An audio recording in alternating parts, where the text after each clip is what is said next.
Good morning. Welcome to Rising. We have a fantastic Wednesday show planned for you today. Hello, Briahna. Hello, Robby. You're looking extra collegiate today. Oh, thank you. My Easter best. I love it. I'm getting like 90s vibes, sort of, which is a good compliment. I'm trying to tap into the zennial energy as an elder millennial, trying to stay current. I see.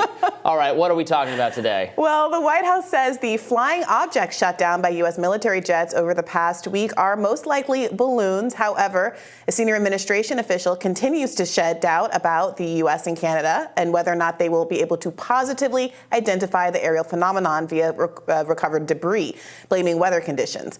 Canadian Prime Minister Justin Trudeau suggested yesterday that the cluster of objects shot down across U.S. and Canadian airspace may be linked, telling reporters, quote, "Obviously, there is some sort of pattern there." Well, obviously. What?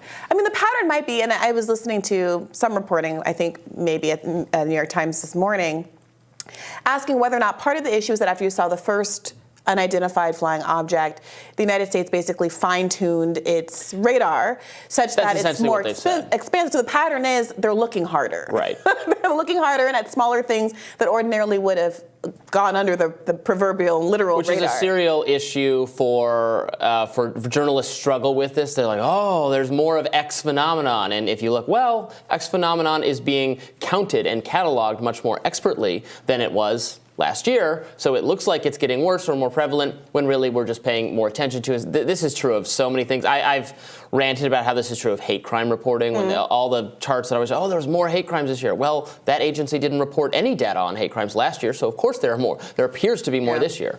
Yeah, I mean, that's completely fair. It is not to say that there isn't necessarily a there in either circumstance, but the conjecture and the whole realm of reporting about this particular issue has been really extraordinary. I mean, FAIR did a great article a few days ago talking about how the whole spy balloon discourse is such a boon for China hawks.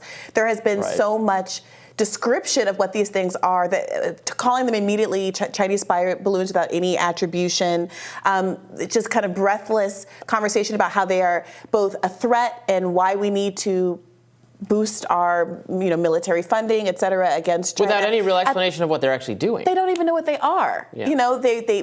As we just explained, they're shooting them down in a way that makes it very difficult for them to uncover debris. It's not clear whether or not at least some of these things are just science projects gone astray that are being knocked out of the sky with extremely expensive equipment at the taxpayers, on the taxpayers' dime.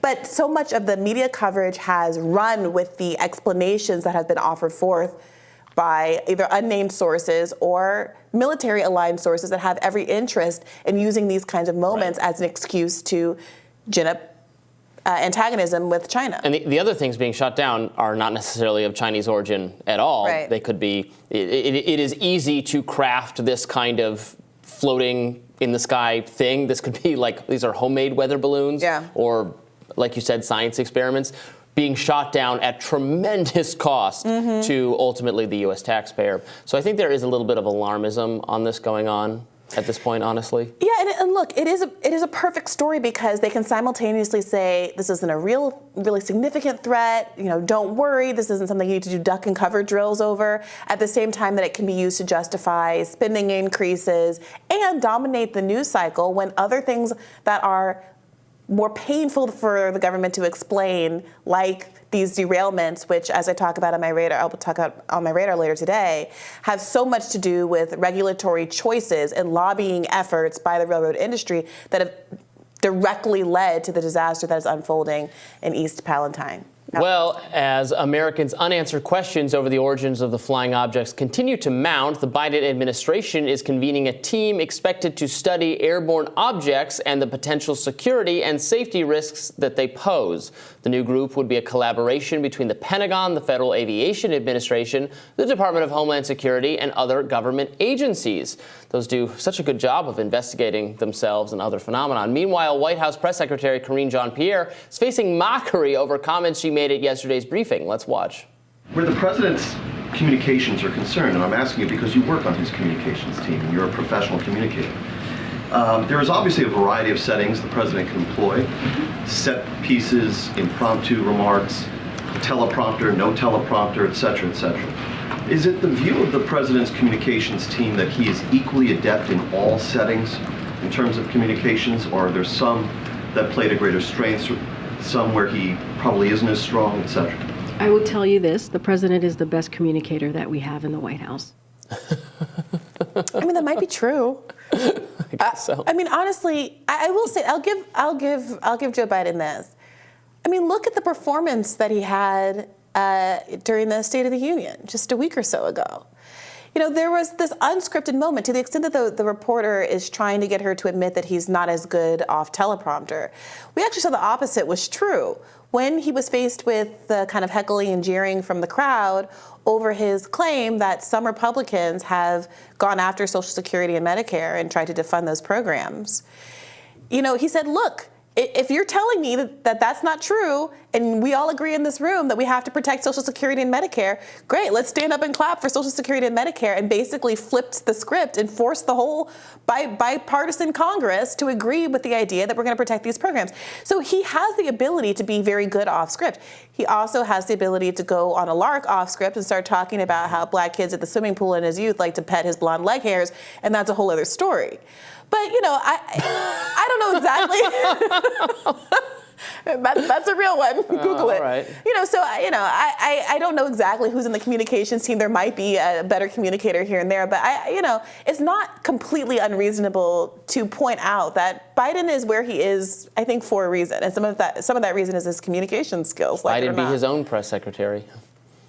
There's an argument for that as well. The communications on the balloon discourse from the White House, the government at large, have not been great. I assume they know exactly what this thing is, and they're just not saying because they hate transparency. And that's not even really on Biden specifically. It's just the nature of, again, these agencies were always discussing the State Department, the FBI, the CIA, all these places. They just don't want to share the information they have. Internally, I think they know exactly. You don't think it's true that, you know, one went down in a Great Lake?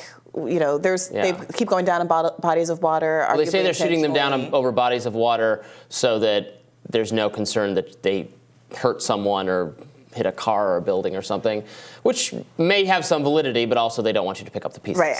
I mean, that's just conjecture, but that seems to me more likely. But you don't think that that's the real reason that we haven't heard more about what these things are? I think it's both. I think they know what they are, though. Probably we have our own, probably floating over China. China said we violated their airspace, doing exactly the same thing. Exactly. And earlier this month, when the story first emerged, a Chinese Ministry of Foreign Affairs website said that the balloon was of a civilian nature used for scientific research. So even if they are Chinese balloons, you know, to grain of salt, all of this, but it's not clear that they're necessarily surveillance balloons. But again, that's part of the issue. Immediately, the reporting was Chinese surveillance balloons. Yeah. Without attribution. And without substantiation. I mean, they shouldn't be doing that, but. And so, I mean, it's led some people to ask the question. They didn't why? decide, how fun it would be to balloon across the United States. Well, I mean, you're saying that you are skeptical of the idea that it could be just a stray science balloon? Yes. I think the smart thing is to not trust the U.S. government or the Chinese government. It's not like I don't distrust the U.S. government and trust the Chinese government, distrust the Chinese government and trust the U.S. government. I distrust them both. No, but I think it's possible. I think that both explanations are possible. I think it might be that there are errant science balloons. I think it's possible it's an American science balloon. It's possible that it's a Chinese science balloon. It's possible it's a Chinese surveillance balloon. It's possible that it's none of those things. I think it probably has some nefarious purpose, and we know exactly what that is because we do it as well. That sounds likely to me. I mean, maybe. But, I mean, you believe that at the same time that you believe that we also are just picking up more things because of the switch to the radar? And you think all of those things are also nefarious? I think those things are just people's balloons. Okay, well, again, I think it's worth asking what stories aren't being covered and who is benefiting from the kind of wall-to-wall balloon coverage.